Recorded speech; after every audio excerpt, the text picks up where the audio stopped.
Good morning. Now, the EFF launches its Election Manifesto at the Moses Mabhida Stadium in Durban today.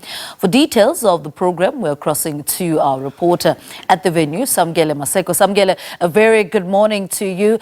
Take us through what we can expect from the economic freedom fighters today.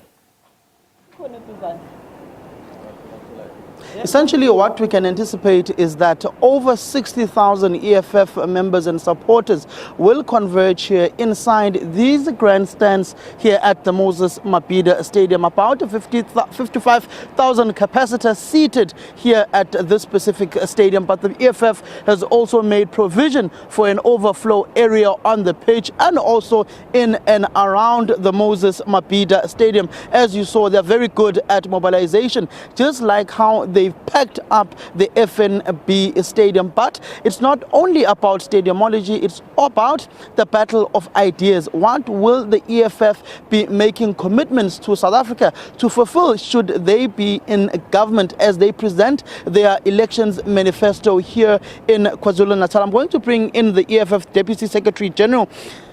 Just in essence, the importance of the manifesto launch. What can South Africans and EFF members and supporters look forward to when the Commander-in-Chief of your party takes to the podium to present your manifesto?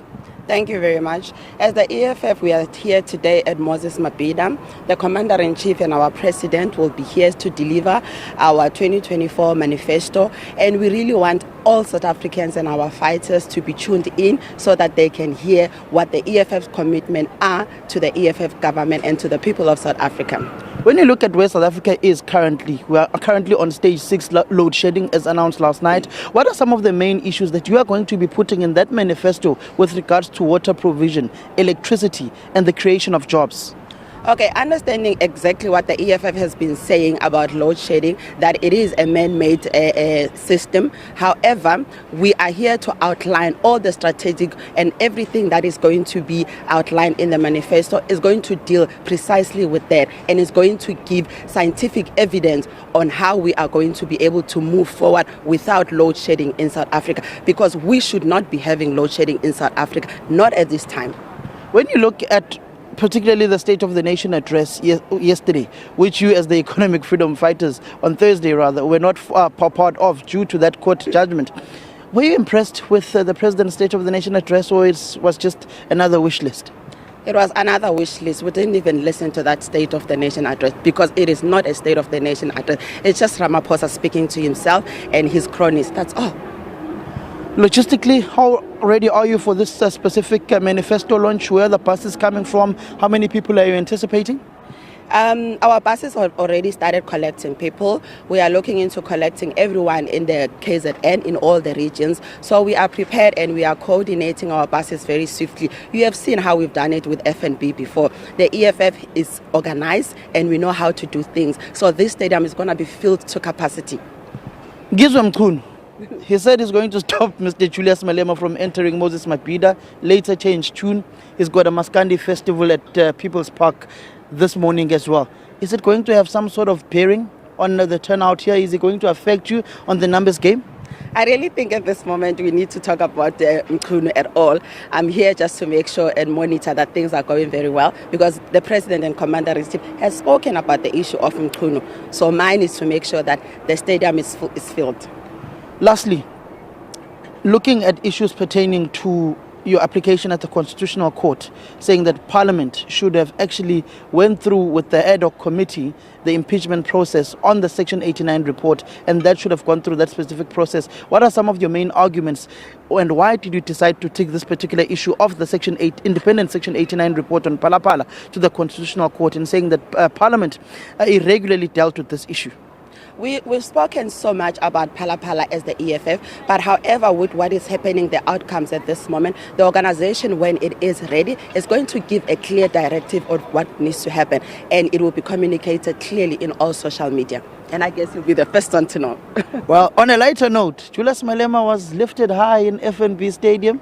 This time around, is he going to be coming in with a parachute?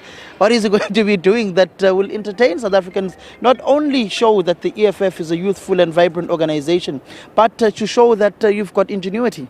The core essence of why we are here in KZN and in Moses Mabhida is for the president to deliver the manifesto of the EFF for this election of 2024. What is going to happen, I think it's something else. But yeah, we are here for the manifesto at the moment. On the manifesto, eThekwini municipality, you supported a DA motion for the removal of Mr. Mxolisi Kaunda. What was the main thrust of supporting that particular motion, knowing that you control infrastructure within this municipality?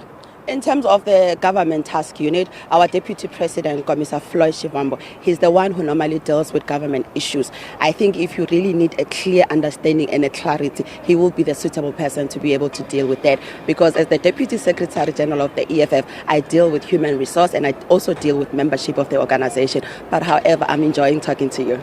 Thank you very much, DSG. That is the Deputy Secretary General of the EFF, essentially saying that this stadium is going to be packed to capacity and that the EFF President Julius Malema will present the party's manifesto to South Africans, particularly knowing that the country is facing a sluggish economy, a power utility, Eskom, that is failing to provide electricity generation and electricity security to the country. As you know, that we are currently, as of last night, on stage 6. I've not yet checked if those stages have been lowered as yet, and the EFF has been very vocal in saying that the just transition process must not be a complete whitewash and take over from South Africa's base load of coal. It must be just, and it must also ensure that communities of the coal belt in Mpumalanga are not left destitute, and also issues of municipalities performing to capacity in sourcing of staff in municipalities instead of issuing out tenders and always going out on a tender. All right, Samkele Maseko, thank you so much. Well, I can confirm that we are still on stage 6. Let's have a chat a little later on the program.